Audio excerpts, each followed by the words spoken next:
Et tout à l'heure, tu as parlé des pasteurs. Et je sais que c'est une question qui, très souvent, lorsque tu abordes le sujet, ça fait couler beaucoup d'encre. Ma question aura 2 volets.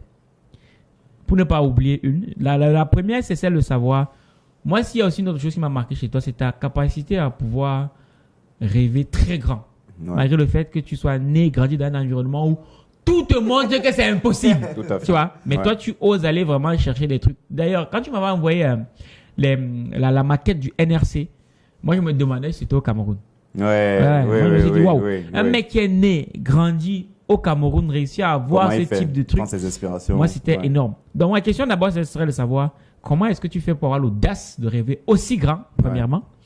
Et deuxièmement, récemment, hier, je passais, quand on circulait, je me suis rendu compte que tous les grands panneaux publicitaires sur les affiches, très souvent, c'était les pasteurs. Donc, ce serait, bon, qu'est-ce qui fait en sorte qu'ils aient autant d'aura ici? Donc, voilà les 2 questions que j'avais à poser. D'accord.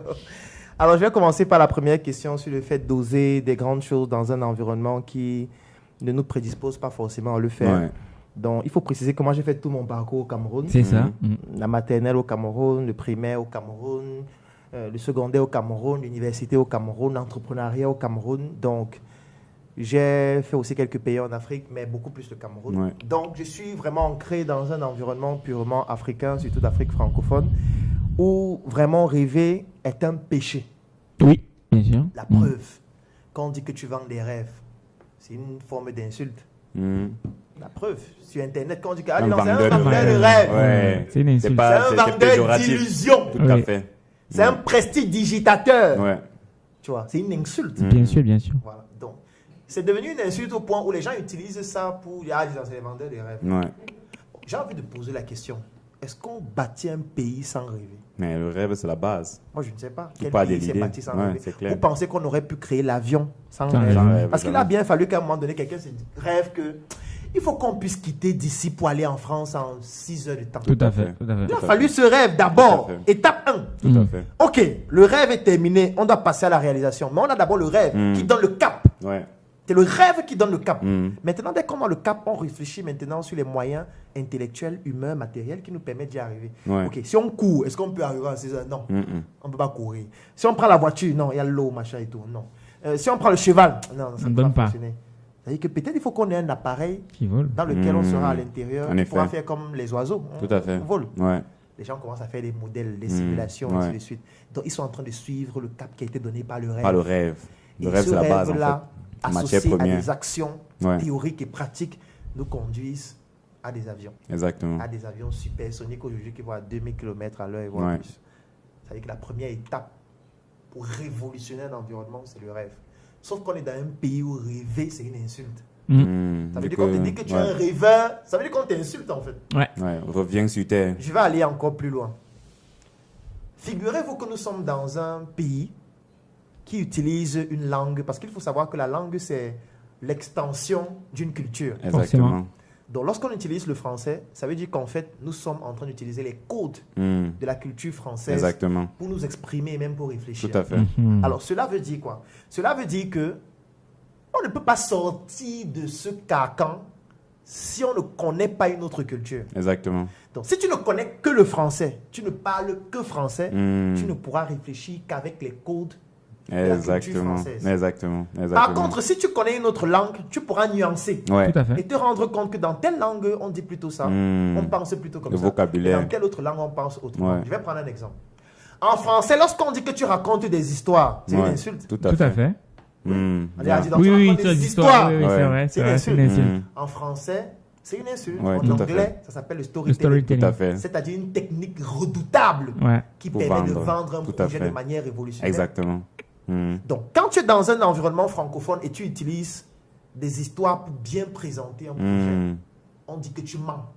Tu racontes des histoires. Et c'est vrai en plus. Dans un monde anglo-saxon, on dit waouh, il présente bien le projet. Il a réussi vraiment à nous plonger en lui-même. On ne sait pas savoir si c'est la vérité ou le mensonge. Non. On veut que tu nous captives. Qu'est-ce qui captive un enfant? Qu'est-ce qui captive une personne? C'est une histoire, ce sont des émotions. Parce que c'est uniquement avec des histoires qu'on peut susciter des émotions. Exactement. Ce sont des émotions, et là on rentre maintenant dans la physiologie, ce sont des émotions qui consolident les informations dans notre cerveau.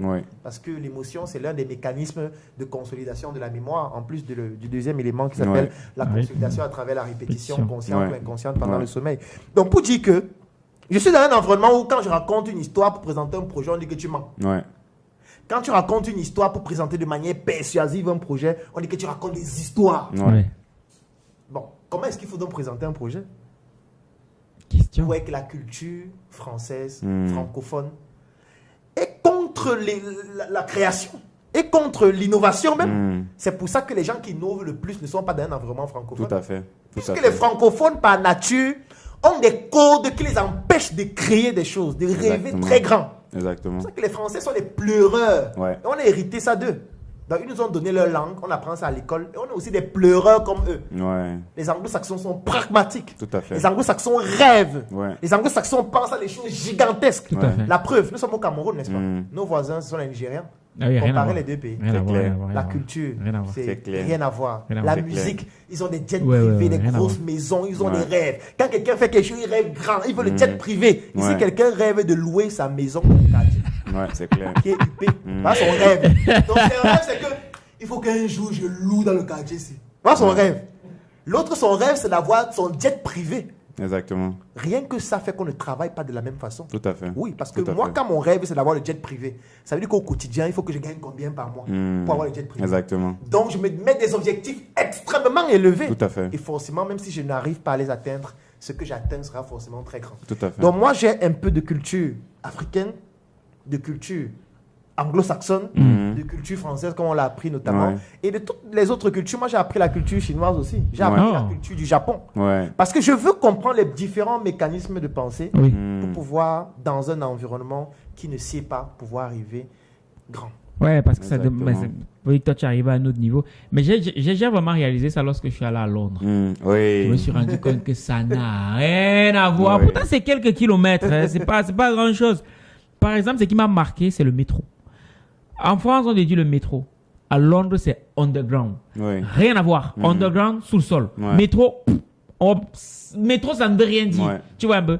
Et là, je me suis rendu compte que les Anglais, ils ont une vision qui est totalement différente. Par exemple, en France, on te dit, ouais, le matin, le lait, le machin, le truc. En Angleterre, c'est le breakfast. Le matin, c'est des saucisses, c'est du pain, c'est plein de trucs. C'est un costaud repas, quoi. Et donc, le fait de voyager comme ça et de voir comment les Anglais raisonnent et voir comment les Français raisonnent, je me suis rendu compte que tant que tu restes dans le jargon francophone, tu es en prison. Tu es mort. Non, c'est clair. Tu es en prison. Et je veux rajouter quelque chose en disant que, étant quelqu'un qui peut parler 3 langues, français, anglais et allemand, je me rends compte qu'en fonction de la langue que j'utilise, l'énergie est différente. Totalement différente. L'énergie est différente parce que on le dit très peu, mais la parole, c'est l'essence. Tu as parlé du rêve tout à l'heure, mais après le rêve, je dirais, il y a la parole, le moyen par lequel tu exprimes ce rêve. Et quand j'utilise par exemple l'allemand, je sens, en fait, c'est tellement clair, c'est littéral. Ça veut dire, quand tu dis quelque chose, même celui qui apprend la langue sait que si je combine le premier mot qu'il a dit avec le deuxième mot, je colle. Ça donne ceci. Donc, on a directement compris. Et ça me ramène à partager avec vous une analyse que j'ai suivie lors d'un podcast d'Oussama Hamma. Il disait la langue française a été trop restreinte par les académiciens au point où elle n'est pas libre. Du coup, on utilise des mots qui vraiment, en réalité, ne veulent rien dire. Mais les anglophones, les anglo-saxons, eux, de leur côté, ont laissé libre cours aux imaginations. C'est pour ça que tu vas te rendre compte que la langue anglaise est actualisée plus souvent que la langue française. Oui, il y a même plus de mots dans la langue anglaise que dans la langue française. Et tout ça contribue, d'une manière ou d'une autre, à libérer aussi le cerveau. Parce que si on restreint l'expression, c'est clair qu'on restreint la pensée. Forcément. Et les anglo-saxons, justement, sont les leaders aujourd'hui parce qu'ils n'ont pas restreint leur façon de s'exprimer et donc pas restreint leur façon de penser. Franchement, c'est... C'est que quand on le dit comme ça, on ne réalise pas. Malheureusement, certains pourront voyager, d'autres ne pourront pas. Malheureusement, certains ne prendront Internet que pour rire. Et du coup, leur cerveau va rester constipé, ne verront pas un certain nombre de choses. C'est pour ça que ça me surprend d'autant plus que toi, tu es resté ici. Tu as tout fait ici, mais tu as cette ouverture-là. À tel point que c'est toi qui réside ici, qui explique des choses aux gens. C'est valable. Pour ne pas te couper, là, je vais parler pour ceux peut-être qui n'ont pas la possibilité de voyager, d'aller en Allemagne comme Arthur, en France comme toi, en Grande-Bretagne et tout ça. En fait, on peut voyager à travers sa culture. Je vais expliquer comment ça peut se passer. Alors, ce que beaucoup de gens ne savent pas, c'est que lorsqu'on pose la question à un Camerounais, tu parles combien de langues? Il dit, je parle une langue. On dit, quelle langue? Il dit, le français. On dit, est-ce que tu parles le patois? Il dit, oui. Mais en fait, ça veut dire que tu parles deux langues. En effet. Parce qu'on ne considère pas ça, notre c'est clair. culture comme une langue. Tout à fait. C'est ça qu'on a mis changé de nom. Les Français nous ont dit que c'est le patois. C'est le patois. On est dans un ghetto culturel. Tout à fait. On est dans le ghetto culturel parce que la classe, c'est le français. C'est l'italien. Oui, c'est l'italien. C'est l'espagnol. La preuve, c'est que quand on demande à quelqu'un, est-ce que tu es bilingue? Il dit, oui, je suis bilingue. Tu parles quelle langue? Le français et l'espagnol. Il ne sait pas sa langue. Tout à fait. Non, jamais. Il devrait dire que je suis trilingue. Alors, ce qui se passe, c'est quoi? C'est qu'on peut voyager à travers une langue sans se déplacer. Il y a un artiste camerounais qui disait voyager sans décoller. En fait, on peut voyager sans décoller. Ça veut dire quoi? Ça veut dire que tu as appris le français à l'école, c'est bien. Ça permet de communiquer, ça permet de faire beaucoup de choses. Il ne faut pas tirer sur tout. Tout à fait. Le français ouvre aussi des portes. Maintenant, tu ne connais peut-être pas ta langue maternelle, ou tu la connais mais de façon superficielle, ou tu l'utilises juste pour échanger, communiquer. Maintenant, tu peux l'utiliser pour voyager. Alors, voyager comment? Désormais, quand tu prends un mot en langue, tu essayes de comprendre pourquoi on a choisi ce mot pour décrire cet élément. Ça va te pousser à voyager. Exactement. Pourquoi? Parce que ça va te pousser à faire des recherches. Ok, en langue, on utilise tel mot pour décrire, par exemple, tel fruit. Pourquoi on a utilisé ce mot? Est-ce que c'est parce qu'il y a une façon de cultiver ce fruit? Est-ce que c'est parce qu'il y a une façon de conserver?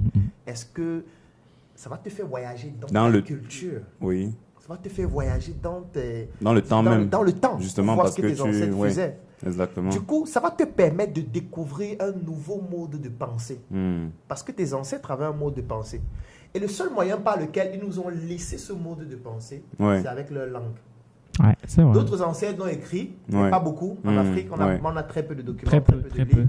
On a des édifices, on a des temples et tout ça. Mais ce qui est vraiment resté identique, c'est la langue. Tout à fait. Donc, en fait, quand on dit souvent, est-ce qu'on peut voyager dans le temps? Oui, on peut voyager dans le temps. On peut voyager dans le passé à travers la langue. Oui, en effet. Si tu connais ta langue, tu peux voyager dans le passé. À travers la langue, tu peux savoir comment pensaient tes ancêtres qui étaient là il y a 800 ans. Tout à fait. Tu peux savoir exactement l'état d'esprit dans lequel ils étaient. Parce que c'est l'état d'esprit qui permet de sortir des expressions. Tout à fait. Ah oui, c'est vrai. Je prends un exemple. Quand on avait introduit le nouveau mot boucantier dans la langue française. Ah oui, c'est vrai. Moi, je pense que j'avais jubilé parce que moi, on m'appelait Douksaga. On m'appelait Douksaga. On nous appelait les boucantiers. On était toujours habillés d'une certaine façon, les ceintures compliquées, les habillements, genre. C'est un mode de pensée, un style de vie qui était attribué à un mot qui s'appelait être un boucantier. Oui, bien sûr, oui, tout à fait. Aujourd'hui, quand on dit que tu es un boucantier, on sait que c'est quelqu'un qui s'habille comme ça, qui parle comme ça, qui est en boîte de nuit, partage le champagne sur toutes les tables, et ainsi de suite. Tout à fait. Donc, ça veut dire que c'est un mot qui permet de voyager dans le passé. Parce que si tu prends ce mot boucantier, ça vient d'où? Tu vas voir le coupé décalé. On est déjà dans le passé, tu vas te voyager dans le passé. Les acteurs, c'était qui? Ils se comportaient comment? Ils faisaient quoi? En effet. Tu épouses leur mode de pensée, donc tu voyages dans le passé. Tout à fait. Tu comprends leur mode de pensée. Maintenant, tu essayes de voir dans le présent, qu'est-ce qui se passe? Est-ce qu'il y a des modes de pensée qu'ils utilisaient qu'on peut implémenter dans le présent? Est-ce qu'on peut mettre à jour ces modes de pensée pour créer même de nouveaux mots dans la langue? Est-ce qu'on ne peut pas utiliser ça pour se démarquer? En fait, on peut voyager sans avoir besoin de se déplacer, même si on n'a pas d'argent. C'est fort. Et pour ma deuxième question, les pasteurs. Les pasteurs. Alors, je vois aussi quelque chose. Alors, concernant les pasteurs, oui, certainement tu as remarqué sur les affiches publicitaires, ils sont là alors que ça coûte très cher. Sur argentlivre.com, lisez et changez de vie.